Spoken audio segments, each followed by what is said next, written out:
Hey everyone, and welcome to this deep dive. Today we're going all in on Destiny 2's update, 8.1.5.3. Oh, yeah. But here's the twist. We're pulling all our info from one awesome content creator, Novacracker. You might know him as the 40-year-old gamer. Oh, I've heard of him, yeah. And get this, we're not just watching his video, we've got his notes, like his actual notes. Wow. A potential script he was working from. Yeah, interesting. And the final audio from the video. So it's like a full behind-the-scenes look at how he makes his content. Yeah, exactly. It's fascinating to see the process and how he takes this raw material and shapes it into something informative and, engaging for his audience. I'm really curious to see what we find. Me too. Yeah. Okay, let's dive in. One of the first things that jumped out at me was this Crucible change. Destiny 2's PvP arena. Novacracker called out the removal of the ability kills special ammo exploit.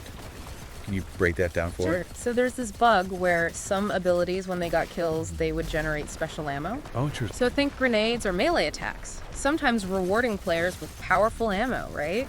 And they could then use that to dominate in the Crucible. Oh, so it's like an unfair advantage. Exactly. Bungie saw it that way and patched it out. So no more easy special ammo for those ability-focused players. Right. It's a big change for them. I bet some players are frustrated. Definitely. But Bungie's got to keep things fair, you know? Absolutely. It makes sense. Yeah. But speaking of balance, this whole ammo economy, how you get and use special ammo, that's huge in the Crucible. It's massive. This change is going to have some interesting ripple effects. You think so? Oh, yeah. It might even encourage players to focus more on gunplay to earn their special ammo instead of relying on abilities. Oh, that's a good point. Yes. It'll be fascinating to see how the meta evolves. Yeah. The dominant strategies and loadouts. Definitely. But hey, let's shift gears for a second, talk about something a bit more cooperative. Dungeons and raids. Okay, yeah. Novacracker mentioned some important bug fixes there. Yeah, some big ones actually. Imagine you're in the Vespers host raid, coordinating with your fire team. You're about to take down the final boss. It's the climax of the raid. Exactly. And then boom, the game crashes. Oh, Whoa. Yeah, that's what was happening to some players using the Hunter's Shattershot super ability. It was triggering a bug that could crash the entire encounter. wow. Talk about frustrating. Right. Like all that work down the drain. But the good news is Bungie has fixed that bug. That's a huge relief for raid enthusiasts, I'm sure. Oh, yeah. No more worrying about your super ability ruining the raid. So what else did they fix? Oh, there was this thing in the infiltration encounter of the Prophecy dungeon. Okay. Players found a way to use these nuclear cores. They're normally part of the traversal section outside of their intended area. Oh, so it's like a shortcut. Exactly. A way to cheese the encounter. Bungie's closed that off now. The classic battle between players finding workarounds and developers trying to keep them on the intended path. It's a never-ending cycle. It really is. Speaking of paths, I noticed some pretty big changes to exotic armor. Oh yeah, those unique pieces of armor that can really shake up your playstyle. Exactly. Novacracker seemed especially interested in the Titan nerfs. Yeah, for good reason. Titans known for their resilience, taking a beating.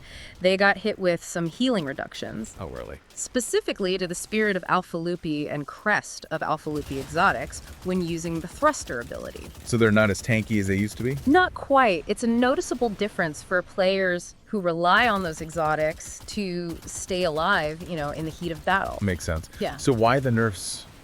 Were these exotics that overpowered? Well, it all comes down to balance. And in a game like Destiny 2, with its constant updates and new content, there's this struggle against what's called power creep. Power creep. I've heard that term, but I'm not sure I totally get it. Okay, so think of it like this. Every time Bungie introduces a new weapon or armor piece, they want to make it desirable, right? So naturally, things tend to get more powerful over time. That makes sense. And that's power creep. If they don't keep it in check, you end up with a situation where the new stuff completely overshadows everything that came before it. I see. So they're trying to prevent that from happening? Exactly. Yeah. And it looks like those Titan exotics might have been getting a little too powerful. Gotcha. So they're trying to rein them in, keep things more balanced. Precisely. And they made some tweaks to other exotic armor pieces too for warlocks and hunters. Interesting. All to fine-tune the overall balance, It's a constant process, this balancing act. It must be. It is. And, it's something Novacracker talks about a lot on his YouTube channel. He does. Yeah, he's always diving deep into the latest updates, explaining how they impact the game. That's awesome. Yeah. So if you're a Destiny 2 player and you want to stay on top of these changes, checking out Novacracker's channel might be a good idea. Absolutely. Speaking of good ideas, let's talk about some weapon buffs. Okay. Novacracker seemed really excited about some changes to sidearms and submachine guns. Oh, he was practically giddy sidearms, those trusty little hand cannons. Yeah. They got a boost to both their body shot and critical hit damage. So they'll be packing a bit more punch. For sure, especially in close to medium range encounters. And what about submachine guns? Ooh, those kings of close quarters combat. They got a magazine size increase. More bullets. More bullets to spray and pray. I love it. I'm curious, though, why focus on these particular weapon types? Is it an attempt to shake up the meta? That's a great question. You see, Destiny 2's meta, it's always evolving. It is. Certain weapons and strategies rise to prominence. Bungie's constantly trying to keep things fresh, encourage players to experiment with different loadouts. So maybe they're hoping these buffs will bring sidearms and submachine guns back into the spotlight. It's definitely possible, especially in the Crucible. Those weapon types often struggle against the longer range dominance of rifles and hand cannons. It's a tough battle. So some weapons got some love, but others not so much. I'm guessing those are the nerfs Novacracker mentioned. You got it. It's all about balance, remember. Yep. Some weapons got a little too comfortable at the top, so Bungie decided to bring them down a notch. So which weapons felt the nerf hammer this time around? Well, pulse rifles, for one, they've been a dominant force in both PvE and PvP. They have. So Bungie's made some adjustments. The high impact frames, those that hit hard but fire slowly, Yeah. they now need 6 critical hits to take down a Guardian with high resilience. Wow, that's a big change. It is. And those lightweight frames, the ones that fire quickly but don't hit as hard, Yeah. it actually got a damage boost. Oh, interesting. So it's kind of a mixed bag for pulse rifles. It is. Bungie's trying to find that sweet spot, where they're powerful but not overwhelming. It's a delicate balance, for Yeah. sure. What other notable nerfs are there? Sniper rifle's got a flinch nerf. Flinch. Yeah, flinch Ah. is that visual kickback you experience when you get shot. Right. Makes it harder to aim. Exactly. Reducing flinch on snipers means players will be less disrupted when they're trying to line up those crucial headshots. So it'll be a bit easier to counter-snipe those snipers hiding in the back. Exactly. It'll make those long-range duels a bit more fair skill-based. I like it. Any other weapon adjustments? Yeah, scout rifles got a little damage boost, and auto rifles got some tweaks to their recoil patterns. Okay, cool. Now we're getting to the good stuff. Yeah. Exotic weapon changes. Oh, yeah. I know players get really excited about these because exotics are often the most unique and powerful weapons in the game. They are. Novacracker mentioned the return of Graviton Lance to his former glory. Yeah, that's a big one. What's the story there? Graviton Lance, it's a fan favorite exotic pulse rifle known for its perk that creates void explosions on kills. Oh, yeah. Bungie had changed its rate of fire, its RPM rounds per minute, from 300 to 150. Okay. But now it's back to its original 300 RPM. So it's spitting out those void explosions much faster now. Exactly. And it highlights an interesting thing about game development, Sometimes even small changes can drastically impact how a weapon feels to use. Right, like that feel you mentioned. Exactly. And speaking of feel, what about Whisper of the Worm? Ooh. Whisper of the Worm, that legendary sniper rifle that can dish out some serious damage, it got a nice quality of life improvement. What did they do? They reduced flinch on it by 50%. Oh, nice. So you'll be less disrupted when you're trying to land those precision shots. Exactly. Even less flinching when you're using a weapon called Whisper of the Worm. I see what you did there. Yeah. But seriously, that's a welcome change for fans of that weapon. It is. Any other exotic tweaks worth mentioning? Yeah, what else is there? Ace of Spades, the iconic hand cannon with the Firefly perk. The one that creates explosions on precision kills. Yeah. It got a bug fix. Firefly wasn't consistently dealing solar damage, but now it's back to its fiery self. Awesome. Those little fixes can make a big difference to players who love those weapons. Oh, yeah. It shows Bungie's paying attention to the details. Speaking of details, let's move on to the general fixes. Yeah. These might not be as flashy as exotic weapons or Crucible changes, Right. but they can have a huge impact on the overall player experience. Absolutely. Novacracker was right to highlight these because they often get overlooked. I agree. So what are some of the key general fixes? Well, there's a fix for the Iron Intent armor. Set a popular choice for Titans in PvE activities. Okay, what was wrong with it? The intrinsic perk, the special ability built into the armor, wasn't working right. It's supposed to increase your melee damage and reload speed after sprinting. Huh. But it was buggy and inconsistent. Now it's fixed. Awesome. So Titans can rely on that perk again. Exactly. It might not be a flashy change, but it makes a difference. Definitely. What other general fixes stood out to you? Oh, they finally addressed that dreaded hashtag guitar error code. Oh no, I've heard horror stories about that one. What was causing it? It was preventing players from accessing certain activities. Oh, that's rude. Super frustrating when you're ready to play. I bet. So what was the cause? It's a bit technical, but the important thing is it's fixed now. Good riddance. Yeah. Nobody wants to be stopped by error codes when they're trying to save the galaxy or, complete a raid. Exactly. These general fixes, they might not get the headlines, but they're crucial for a smooth and enjoyable experience. I agree. And, it speaks to the importance of community feedback. It does. Players are the ones who find these bugs and issues, Right. and they're often vocal about it on forums and social media. Exactly. Bungie seems to pay attention to that feedback and prioritize fixes accordingly. It's a collaborative effort. It really is. Players help identify the problems, and Bungie works to solve them. It's a testament to the power of the Destiny 2 community. Before we move on, I have to mention something else Novacracker highlighted, his Buy Me a Coffee link. Oh, yeah. It made me think about the dedication and effort it takes to create content like his, especially for a game as complex and constantly evolving as Destiny 2. It's true.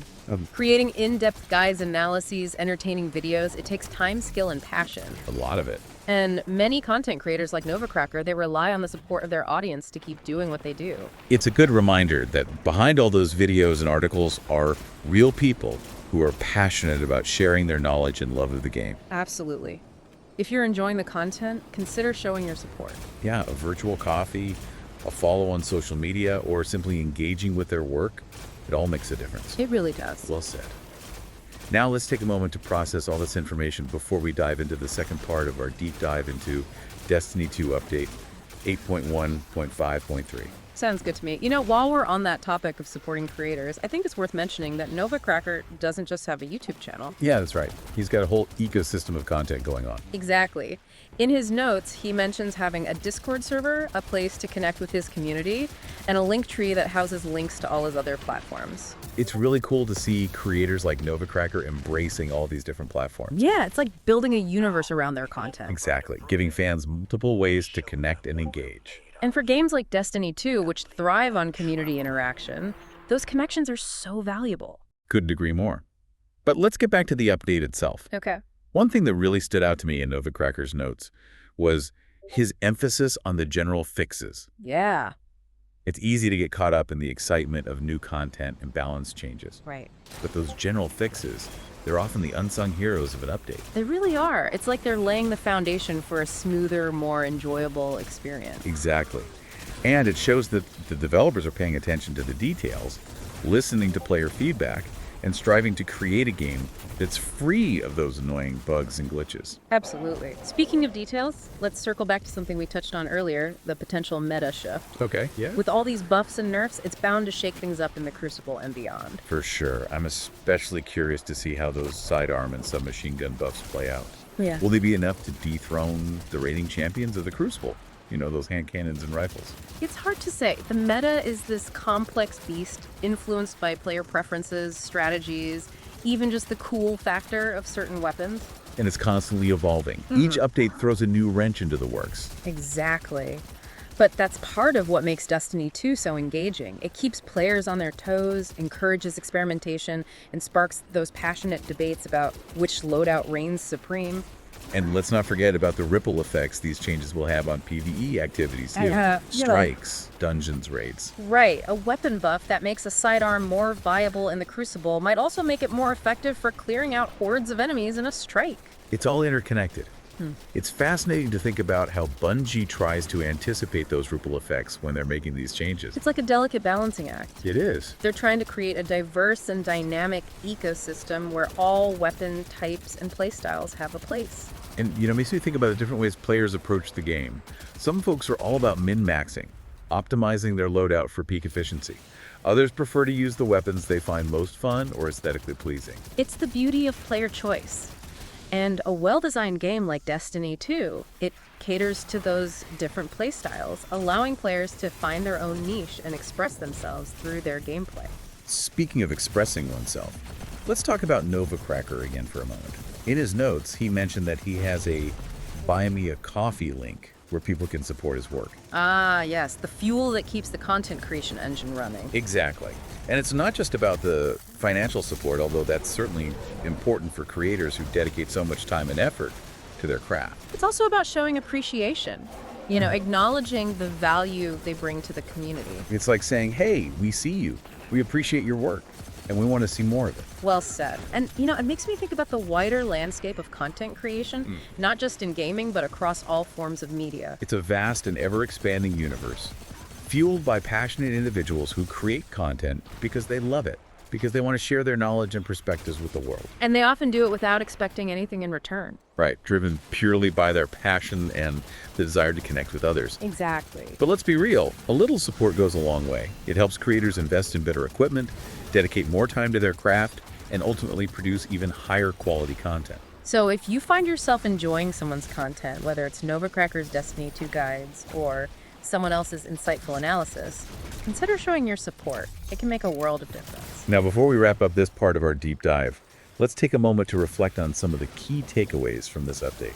Where should we even begin? There's so much to unpack. Well, for starters, it's clear that Bungie is committed to addressing bugs and improving the overall quality of the game. They've tackled some major issues in this update, from game-breaking bugs in raids to annoying error codes that were hindering player progress. Right, and they've made some significant balance changes that are bound to shake up the meta, both in PvP and PvE. For sure, the buffs to sidearms and submachine guns, along with the adjustments to pulse rifles and other weapon types, it's all going to lead to some experimentation and strategic shifts. Definitely. It's a reminder that Destiny 2 is a dynamic and ever-evolving game. Players need to be adaptable, willing to experiment with new loadouts, and stay informed about the latest changes to stay ahead of the curve. Absolutely. And that's where content creators like Novacracker come in. Yes. They provide those valuable insights, breakdowns, and guides that help players navigate the complexities of the game and make informed decisions about their loadouts and strategies. And let's not forget about the fun factor. Oh, yeah. Exploring new builds, mastering new weapons, and sharing those experiences with others. It's a huge part of what makes Destiny 2 so engaging. I couldn't agree more. It's about embracing the challenge, the camaraderie, and the sheer joy of playing a game that constantly surprises and delights. Well said. Now, before we dive into the final part of our deep dive, I want to pose a question to you, our listener. Ooh, I love a good question. What's on your mind? With all these changes, all these buffs and nerfs, and all the potential shifts in the meta, what Destiny 2 loadout are you going to try out first? What weapon combination are you most excited to experiment with? Let us know in the comments. I'm personally eager to dust off my trusty sidearm and see how it fares in the Crucible with that damage boost. Maybe I'll pair it with a submachine gun for some close quarters chaos. Excellent choice. Yeah. As for me, I might give those buff submachine guns a whirl. There's nothing quite like the feeling of tearing through enemies in close quarters. Well said. And remember, Guardians, it's all about having fun experimenting and finding what works best for you. That's the beauty of Destiny 2. And that brings us to the end of part 2 of our deep dive. Stay tuned for the final part, where we'll wrap up our exploration of Destiny 2 Update 8.1.5.3 with some final thoughts and insights. Okay, we're back for the final part of our deep dive into Destiny 2 Update 8.1.5.3. We've covered a lot. Crucible changes, exotic weapons, general fixes. But now I want to kind of zoom out and look at the bigger picture. Yeah, good idea. Connect the dots and see how all these individual changes fit into the grand scheme of things. Exactly. So what does this update tell us about where Destiny 2 is at right now and where it might be headed?